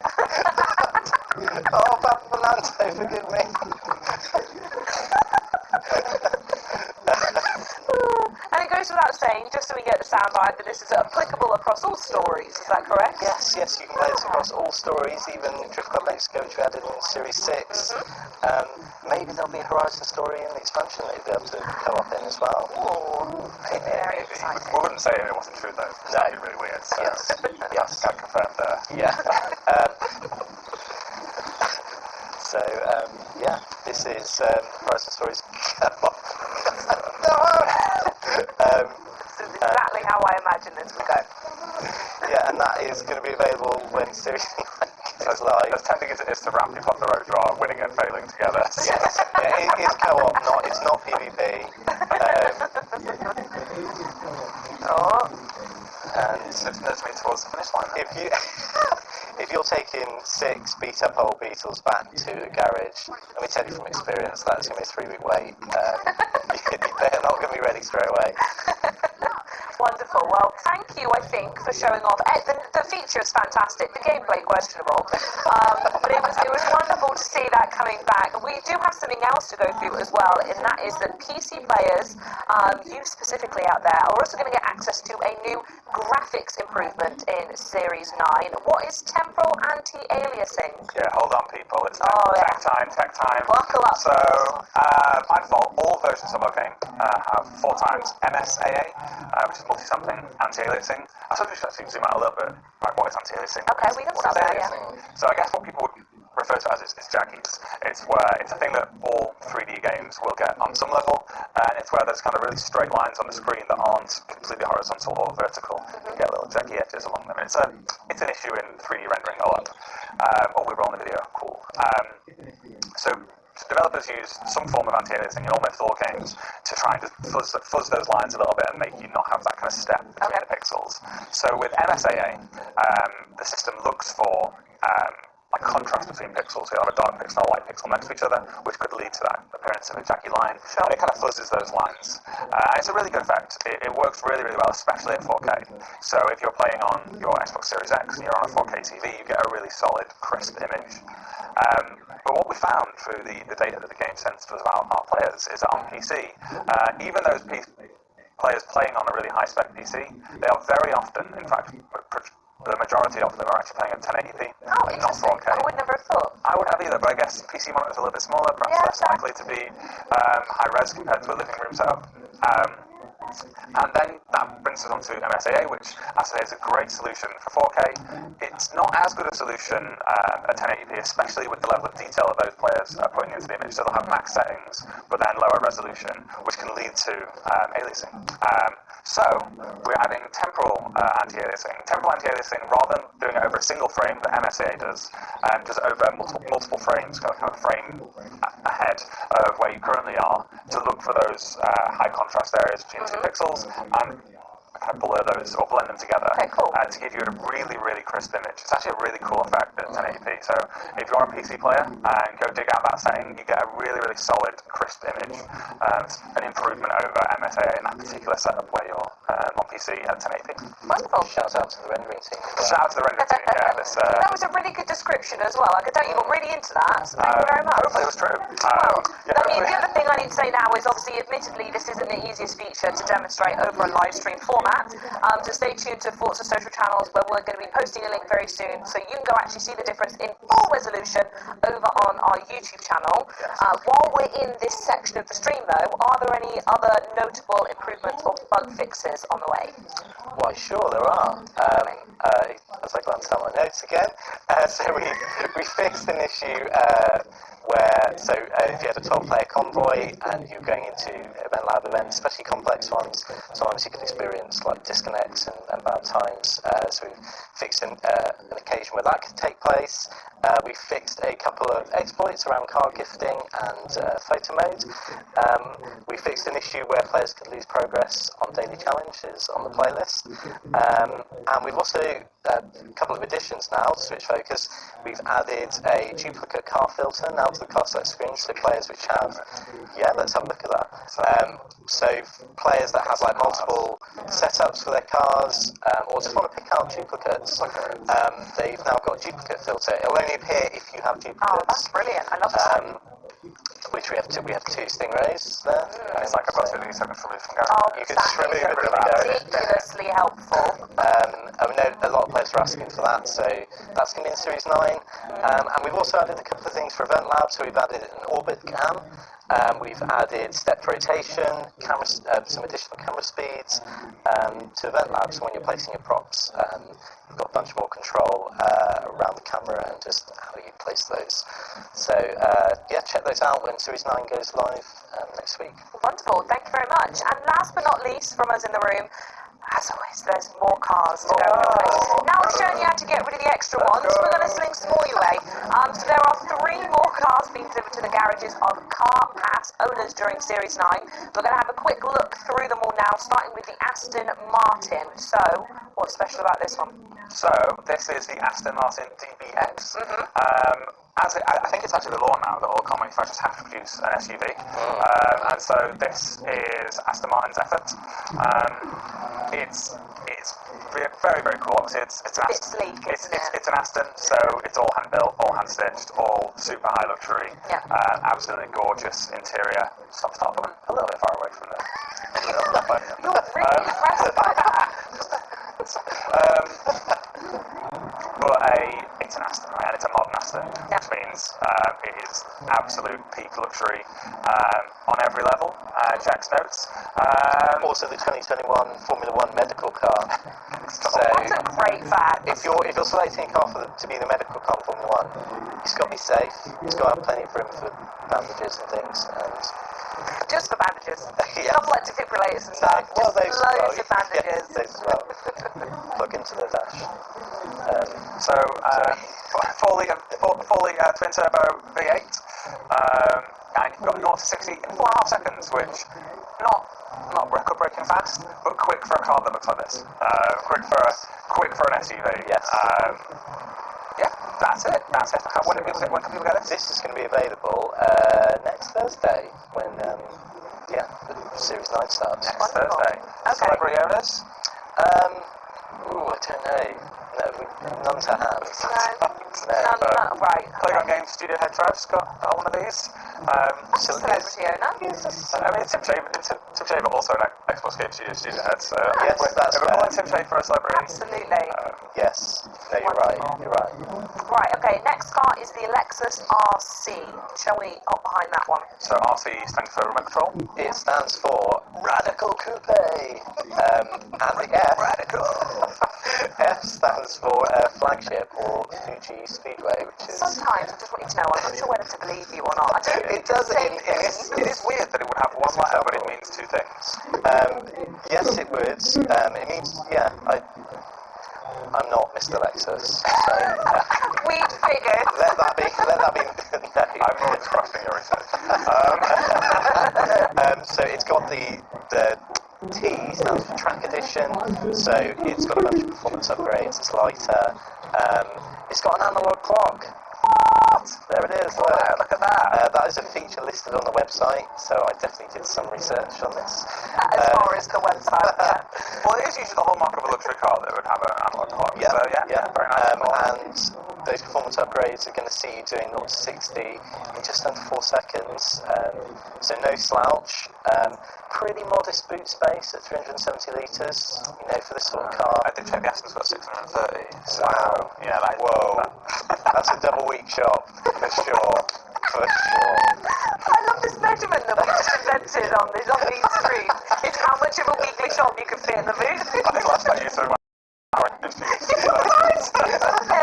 Because the liquids fill all the space. So That's why it's much more orange juice in the Aston than the Lexus. Yeah. But it's still got room for 370-ish 370-ish. cartons of orange juice. I wonder if you did like mango juice. That might be a bit in vehicle handling it. Thicker.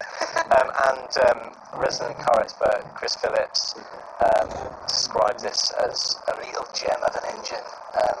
Quite revvy, he also said. So just imagine him with that oily rag in his hands, just, I just love that you went with the accent. Sorry. Yeah, an accent that wasn't Chris's accent.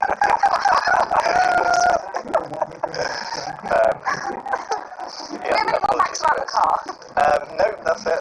Wonderful, right. This The colours. colours. I like your little note Yes, about like. yeah, okay. It's available in two colours, white or matte grey.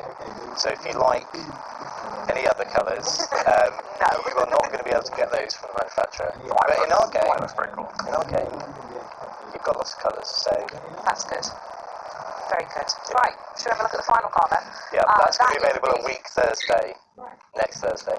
There you go, week Thursday, next Thursday. Final card then is the 370Z Nismo. So let's have a look at this one. How many colours does this one come in? It definitely comes in one and a bit, Well, right. black with a little bit of red on it. Well, the red is part of the Nismo, yes. as part of the Nismo trim pack to have those extra splitters and side skirts and stuff. So that is absolutely part of the pack. Going ahead, assuming you've probably got the body and any number of Nismo colours. But sure. I haven't checked. You really caught us out there, Charlie. So sorry, God. Dreadful. Yes, a Nismo Sanfer, Nissan Motorsport. Cool features of this car are loads of radial dials, like more than you might expect, and a digital clock, which I think will forever show 12 midday. It's a little sad. Yeah. But you know what's not sad? It's got that quite big outside temperature gauge on there, which actually functioning that actually is the current time in game right now. And if you're playing in winter or in the snow, that would drop right down to negative whatever it is up there. That is cool. If you owned a 370Z Nismo and your time is stuck on 12 AM, what are you doing with that? Are you taking that to the dealer? Or? I mean, if you actually were to ever go into my car and look at the amount of settings I've never bothered to set up, then I can confirm. Like, you know how you have your sat nav to home? I'm just like, I don't want to put the postcode in, so it's just... My car is still on GMT, not bothered to change it to Good BSD. So, Last question. Any celebrity owners that we're aware of in this Well, one? I think based on the badge there, maybe Zorro. Zorro might be a celebrity. It's a great estimation. I'm going to go with it, yeah. If Zorro was to have a car, it would be the Nismo. almost Wonderful. just enough room for his fencing Fencing? stick. Whatever they call it. Fencing stick. Fencing pole, what are they called? You This is a game picture of about Zorro. cars and not fencing with a fencing stick. Anyway, that was a fantastic selection of cars and a great finale, by the way, to Forza Horizon 5 Car Pass. As from July 7th onward, the Forza Horizon 5 Car Pass garage will be officially complete, and players will be able to redeem the full 42 car collection from the Car Pass menu at any Horizon Festival outpost or player house. But Mike and Tom, that is it for today. We did it, another show in the bag. There's so much more to look forward to in Series 9, which is available for download next Tuesday from the 21st. As I said, that's it from us in the studio, but we are now going back over to Leah and Ali, who will be breaking down all the community events right after this.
Thank you very much, Charlie. It's entertaining as always. Always love hearing about how many oranges you can fit in a boot. I think that's the main thing everybody looks for when buying a new car.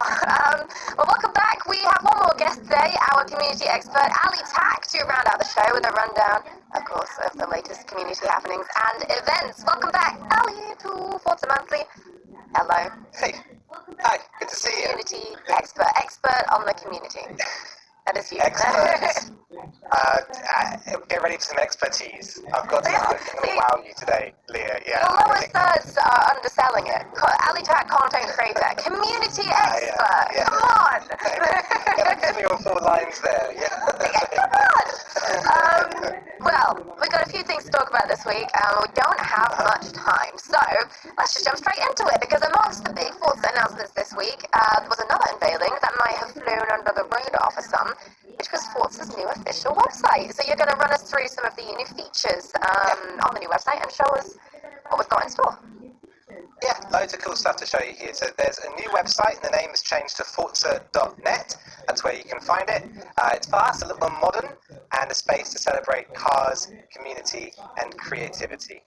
We're starting off on the home page. You can always reach that by clicking on the icon in the upper left corner, Forza logo there. This gives you loads of useful links. It's very shiny as well as you scroll down, which I like, and gives an overview of all the current happenings in the world of Forza, including links to social media, and I'd recommend you follow along there for all the freshest Forza memes. And you can find out more about the studios behind the wheel of your favourite Forza games at the bottom of the page. Right, next up we're going to have a look at the news page. This is where you can catch up on blogs and videos and all things about Forza. These are colour-coded. Forza topics that cover both games are in red, Horizon is in pink, and then Motorsport is in yellow. You can dig into blogs, all sorts of stuff there. There's also videos right here on the site. So, for example, it's a great spot to catch up on the latest content from last week's showcase, which I've been doing over and over. Lastly, I want to show you my favourite page on the site. This is the community one. It starts off with featured individuals and groups from around the community. Some familiar faces here from previous Forza Monthly shows. There's also some groups represented here, and you can click on links and get involved and find out more, and loads of cool stuff to look at there. Next up, just underneath, is the featured events tab. Here you can grab tune-in information for official and community-run events. The community events are selected from the most prominent and active Forza community-created groups.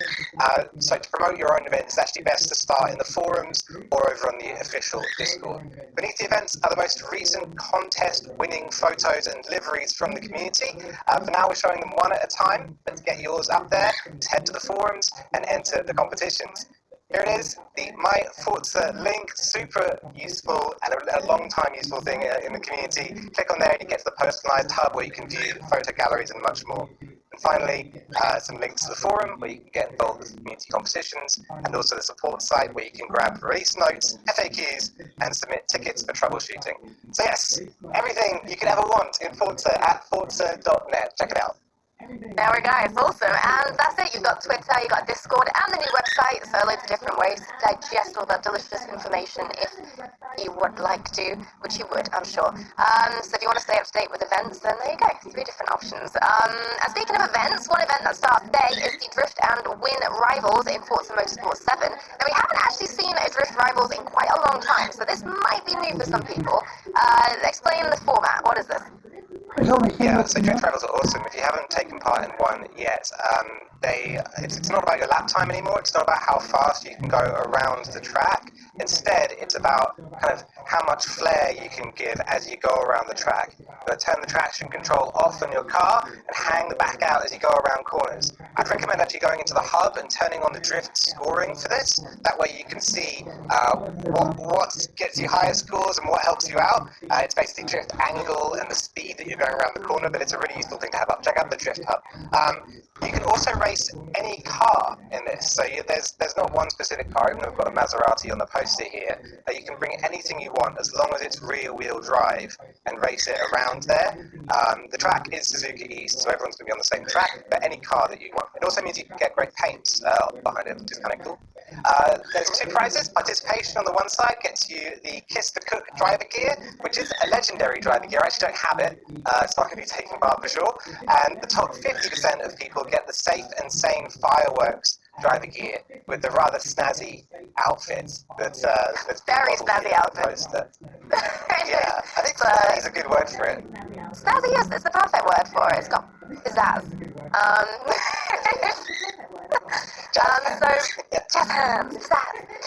So that's the Drift and Win Rivals. Get yourself some drifting, get yourself some winning. But on top of that, we've got Tora's 24 hours of, and I'm going to say it wrong again, Mulsanne? Did we settle on a pronunciation? You got it. Mulsanne. Yeah, Right, we were planning on having a strategic cough there. I was going to... Oh yeah, Mulsanne. Mulsanne. Sorry.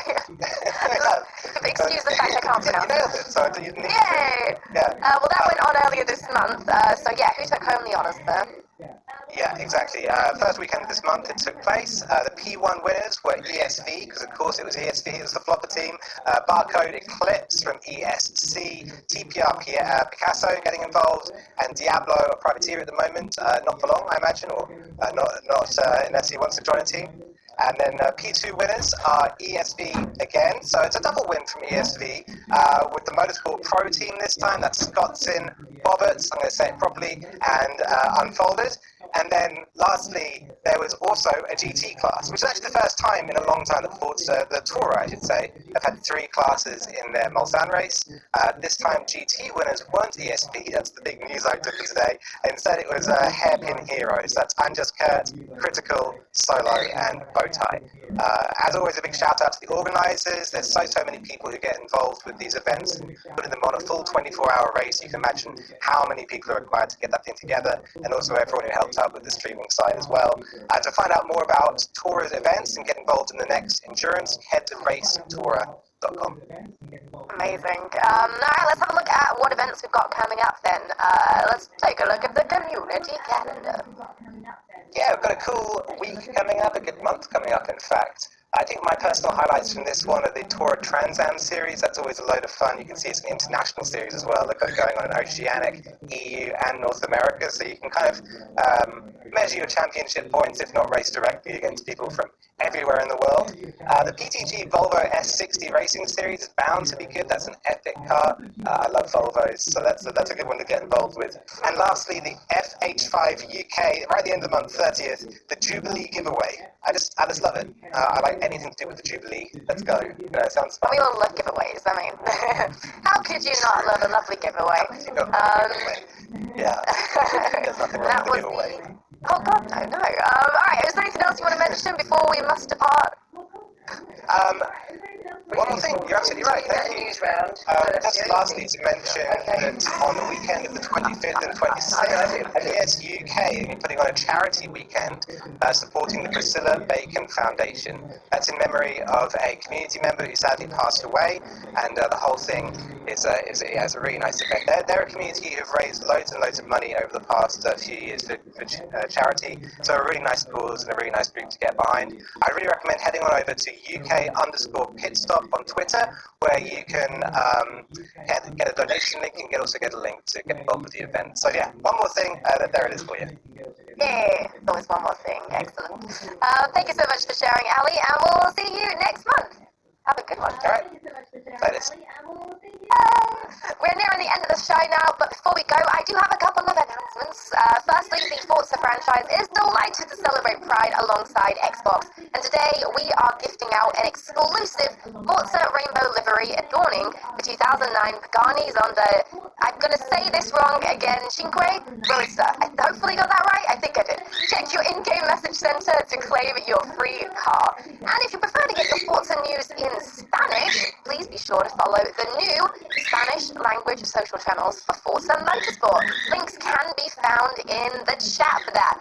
And lastly, you can continue to enjoy Forza Horizon 4 with remixed festival playlists and rewards when Series 50 starts on June the 30th. And that's it. That is a wrap. Thank you so much to my co-host Charlie. Thanks to Chris Isaki. Thanks to Playground Games, PTG Susie, and Ali Tak for joining us today. And thank you all for watching. As always, we will see you next month. Goodbye.